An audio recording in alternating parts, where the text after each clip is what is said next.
Ezequiel. Pastor Ezequiel, eu conheço ele já há alguns anos, ele é amigo da nossa família. Ele acompanhou um pouquinho da minha história, quer dizer, um pouquinho não, ele acompanhou praticamente tudo, porque eu, como filha de pastor, todo pastor vai acabar assim, tomando até as dores, né? E eu tenho um grande carinho por ele, por toda a família, estou muito feliz de estar aqui. E, pastor, muito obrigada pela confiança, viu? Deus abençoe a vida desse ministério, toda essa igreja. Irmãos, para não ficar somente nas minhas palavras, eu quero convidar os irmãos para ler comigo aqui no livro de 2 Coríntios, capítulo 2. Uma passagem muito conhecida, 2 Coríntios, não peço mesmo, tá certo. Capítulo 2, verso 15.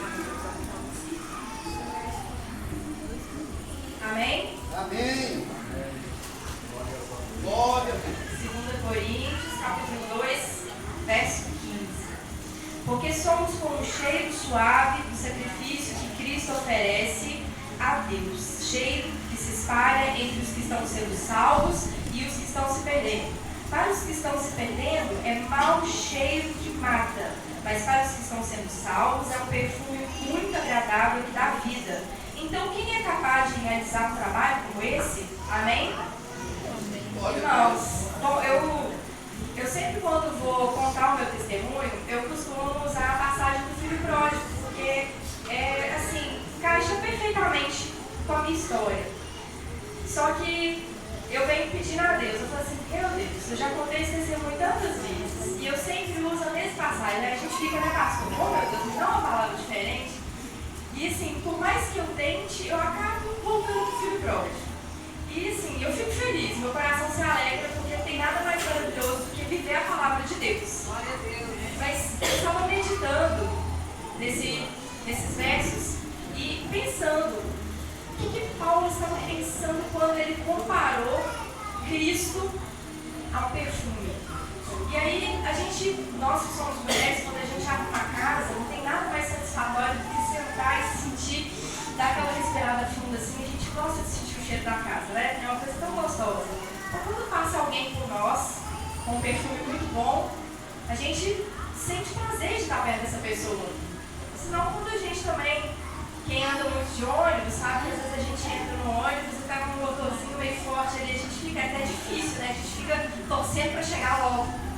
Então, eu acredito que quando Paulo escreveu isso, ele estava pensando assim, em algo que fosse marcante, algo que trouxesse presença a partir do momento que ele chegasse diante das pessoas. E aí ele faz uma definição de influência, porque o perfume ele vai influenciar o ambiente, né?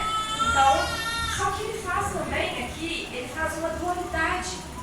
Quando ele faz essa dualidade, ele fala que o perfume ele agrada, mas ele também incomoda. E nesse caso aqui, não é um incômodo de mau cheiro, é um incômodo de morte, porque aí eu fico pensando em como isso é importante nas nossas vidas. E como isso foi importante na minha vida, porque eu sou nascida num lar cristão. Eu sou filha de pastor desde que eu nasci. Recebi o ensinamento, como o Provérbios ensina a criança no caminho que deve andar.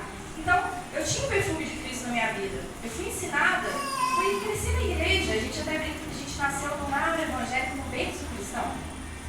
Só que, o que aconteceu na minha vida? E é o que eu quero compartilhar com os irmãos aqui hoje. A partir do momento que a gente começa a se afastar de Cristo e a gente vai perdendo esse perfume de Cristo.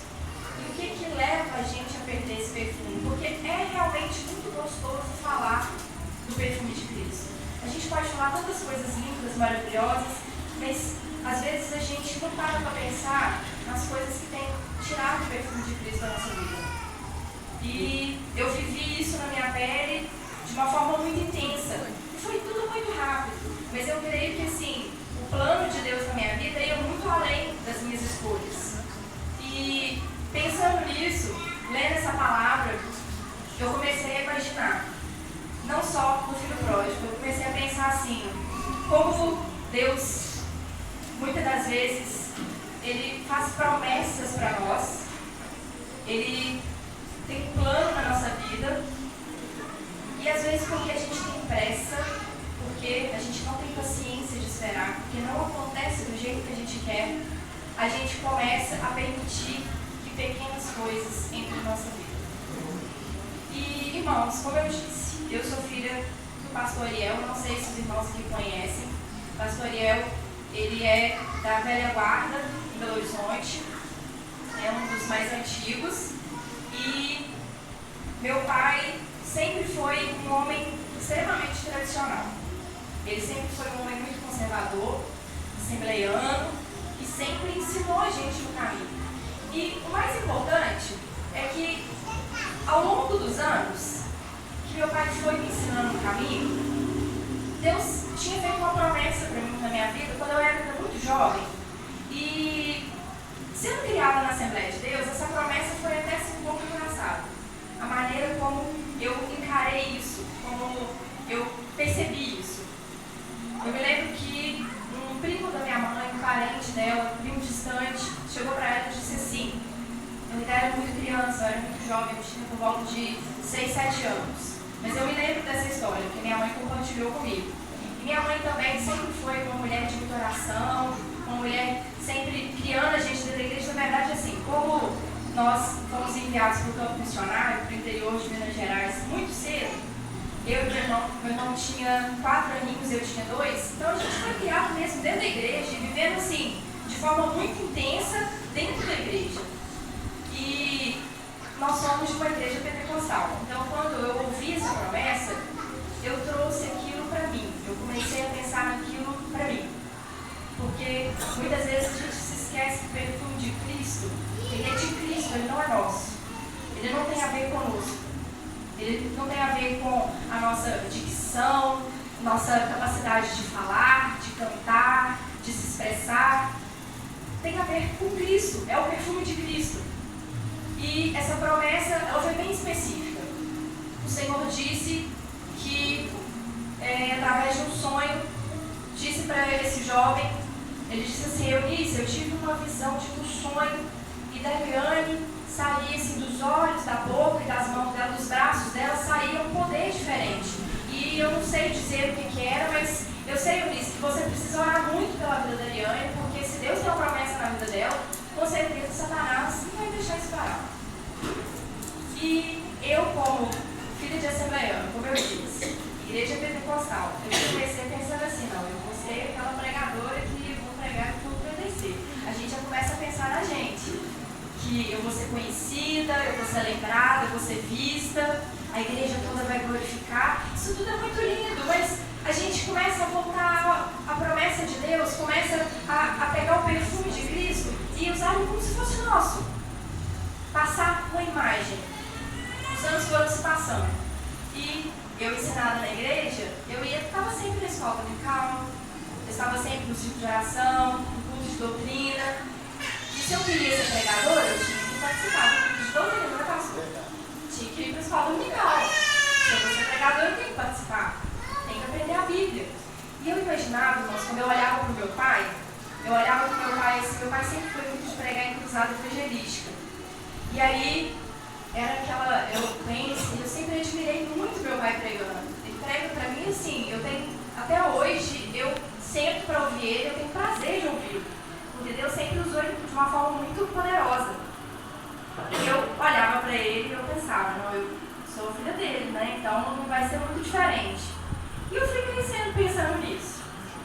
Só que, à medida que o tempo foi passando, a promessa de Deus, ela não se cumpriu na minha vida. Não do jeito que eu queria. Eu pegava o microfone e eu tremia, como eu tremo até hoje.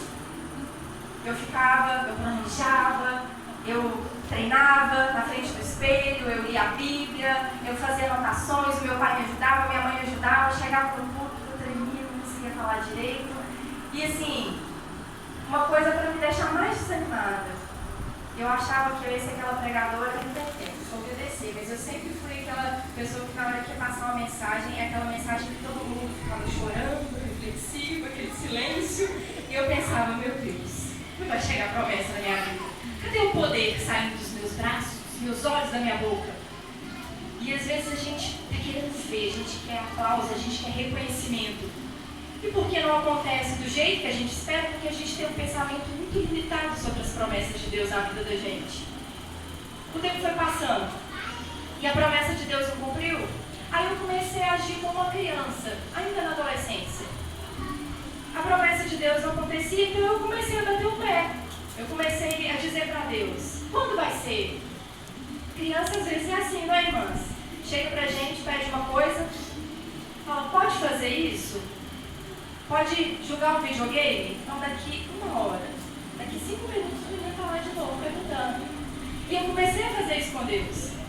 E quanto mais eu pedia a Deus, quanto mais eu perguntava, mais eu subia no púlpito. Pessoas às vezes choravam aquele silêncio, eu ficava nervosa, eu planejava às vezes uma palavra de 30 minutos, eu não conseguia falar nem 10. E olha que eu gosto de falar. Mas eu ficava nervosa, eu tremia. Eu comecei a ficar muito impaciente. Os anos se passaram. E sempre as pessoas me perguntam como foi o processo para eu me afastar dos caminhos do Senhor. Não é uma decisão que a gente toma, assim, a gente acorda e fala assim, não, hoje eu não quero mais ser partir de hoje, eu não quero mais ser crente. E aí, assim, normalmente o que leva a gente a sair dos caminhos do Senhor é o desânimo. Mas o que traz o desânimo? O que vai trazendo desânimo para a vida da gente? E em Romanos está escrito que todas as coisas cooperam para o bem daqueles que amam a Deus. São chamados segundo o seu propósito. E baseado nessa palavra, o Senhor me mostrou por que Ele me permitiu tatuar tanto o meu corpo. Porque os irmãos olham hoje para mim, eu tenho praticamente 90% do meu corpo tatuado. E os irmãos olham assim, poxa, mas uma moça, filha de pastor, que foi criada na igreja, tinha uma promessa tão bonita, e de repente encheu o corpo de tatuagem. E o que aconteceu com essa menina? Por que chegou nisso? E eu confesso para os irmãos que como filho pródigo, quando eu comecei a retornar para os caminhos do Senhor, eu também questionava isso para Deus. Eu falava assim, meu Deus, como é que vai ser isso? E o Senhor colocou algo no meu coração. E é essa palavra que eu quero dizer para os irmãos aqui hoje. O que é que afasta o perfume de Cristo das nossas vidas? E é uma coisa simples. Começa por pequenas coisas. São as pequenas coisinhas. A gente vai permitindo que pequenas coisas entrem na nossa vida. Eu me lembro muito bem que na adolescência, eu, uma menina que dava aula na escola dominical, eu estudava a Bíblia, estava participando de todos os cultos, de repente eu comecei a dar ouvido para as amizades, para as fofoquinhas, comecei a contar uma mentirinha para o meu pai, uma mentirinha para minha mãe, a gente fica querendo faltar aula, e eu adolescente, eu ia para a escola sozinha, eu matava a aula. E assim, de repente parecem coisas inofensivas, coisas do cotidiano. Mas às vezes, irmãos, eu fico pensando, a gente pensa que é pouco. A gente deixa de orar porque está cansado. A gente deixa de ler a Bíblia porque não deu tempo. A gente deixa de jejuar porque é muito corrido.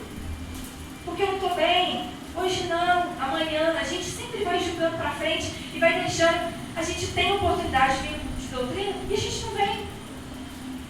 E a gente não percebe que essas pequenas coisas vão entrando na vida da gente. Daqui a pouco a gente começa a contar uma pequena mentira. A gente começa a mentir até pra gente mesmo. A gente começa a arrumar desculpa pra gente mesmo. De não ir na igreja, de não orar, de não ler a Bíblia. Irmãos, essas pequenas coisas, elas são as coisas que tiram o perfume de Cristo de nós.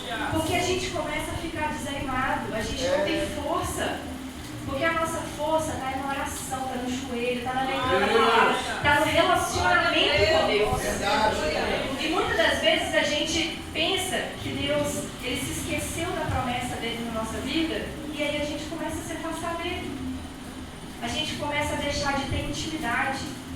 E eu fui deixando de ter intimidade, dia após dia. Os anos se passaram E eu era aquela crente dentro da igreja, muito crente. Eu louvava, eu lia a Bíblia, eu participava de tudo. Mas chegava lá fora, eu não tinha um bom testemunho. Era crente só dentro da igreja. Lá fora eu não era crente. Lá fora, na verdade, quando as pessoas falavam assim, mas você é crente? Eu não sabia. Você é filha de pastor? Eu não sabia. E aí, os anos foram se passando. Minha adolescência passou. Quando eu já tinha por volta de 20 e poucos anos. Eu sei que eu tenho cara de 15, irmãos, mas eu já tenho mais de 30. E quando eu tinha por volta de 20 e poucos anos, foi quando eu comecei a tatuar meu corpo. Eu gosto muito de contar essa história, porque é a maneira como Deus me mostra sempre, e Ele sempre me fala que eu preciso falar isso. É a maneira que Deus tem usado na minha vida para me mostrar assim, de forma bem clara, como que as pequenas coisas, elas tomam a comunhão, tiram o perfume de Cristo das nossas vidas. Eu me lembro quando eu decidi fazer a minha primeira tatuagem. O meu plano era de fazer só uma, pequenininha. Mas eu fiz essa promessa para mim mesma. Eu não fui pedir conselho para ninguém, porque eu sabia que se eu pedisse conselho para meu pai e para minha mãe, eles iam falar para não fazer. Se eu chegasse para alguém na igreja, eles iam dizer para eu não fazer. E às vezes quando a gente está querendo realmente fazer alguma coisa, a gente não vai buscar conselho naqueles que a gente sabe que vai dar o conselho certo. A gente vai buscar conselho onde a gente vai ter a aprovação do nosso pecado. Enquanto a gente não encontra um que aprova aquilo que a gente faz, a gente não fica satisfeito. Só que eu não procurei ninguém, então eu já sabia que ninguém ia aprovar a minha atitude. E eu entrei no estúdio decidida. E o meu discurso era esse. Eu me conheço, eu sei os meus limites, então eu vou fazer só uma pequenininha. Ninguém vai me convencer do contrário. Vai ser uma pequenininha. Eu decidi fazer um ponto e uma vírgula no braço. Uma coisa bem pequenininha. Quase não dá pra ver porque o relógio está até tampando. É pequenininha. Eu entrei e falei assim, não, eu estou decidida, eu estou resolvida, eu vou fazer só essa tatuagem. E aí eu vou embora, porque eu sempre quis. A gente usa tanto essa desculpa, né? Não, mas eu quero, eu gosto. Isso vai me deixar tão feliz. A verdade é que a nossa carne, ela ama o pecado. E a gente sempre vai querer um pouquinho e um pouquinho mais. Eu entrei no estúdio e fiz uma tatuagem. E eu disse que ninguém me convenceria do contrário. De repente, depois de fazer a tatuagem, a profissional que me tatuou me vira e fala assim, menina, que isso? Você já está aqui, eu já abri o material, a tinta, nem vai ficar mais caro, eu vou te cobrar o mesmo valor porque é pequenininha. Não tem problema, faz mais umas pequenininhas, já que a questão é o tamanho, faz mais umas pequenininhas. Aí eu olhei assim, pois é, o que tem? Não, mas espera aí, eu disse que eu ia fazer só uma pequenininha, que eu não ia passar disso. Eu não posso fazer mais, eu prometi, eu sei que é só até aqui que eu posso ir. Eu me conheço, não tem problema. E aí, eu me lembro do Salmo de número 1, que começa falando assim para nós que a gente não deve nem se assentar na roda dos escarnecedores. E eu entrei naquele estúdio decidida a fazer uma pequenininha, convencida de que eu tinha domínio sobre o pecado. E por que o pecado? É pecado fazer tatuagem, Mariana? Muito jovem me pergunta isso, muito adolescente. Irmãos, a verdade é que tudo aquilo que for para a glória de Deus, a gente deve fazer. E em segundo lugar, se aquilo que você for fazer, seja o que for, se for escandalizar o seu irmão, a gente não deve fazer. E eu sabia ali naquele momento que as pessoas na rua talvez iriam me admirar pela minha atitude corajosa de me tatuar. Eu ouço muito isso. Como você tem coragem? Porque dói muito. Mas chegando em casa com as minhas 5 pequenas tatuagens, eu ia fazer só uma. Não tem problema, né, irmãos? Às vezes a gente contar uma mentirinha só. Aí uma mentirinha chama uma outra, chama uma fofoquinha. Você deixa de orar hoje, amanhã você não ora também. Você deixa de hoje na escola dominical, domingo que vem você não vem também. E assim vai. E aí os irmãos percebem como são as pequenas coisas que vão entrando na vida da gente. E todas as vezes que eu me lembro disso, eu percebo o quanto nós não temos domínio nenhum sobre o pecado. Porque eu fui pra casa, na rua, eu estava mostrando, pastor. Eu estava assim, achando que eu estava abafando. Fui em pé no ônibus, eu não quis nem sentar, para as pessoas verem que eu estava muito tatuado.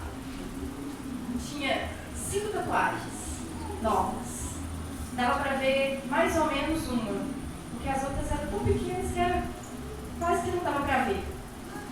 Ah, e um detalhe, irmãos.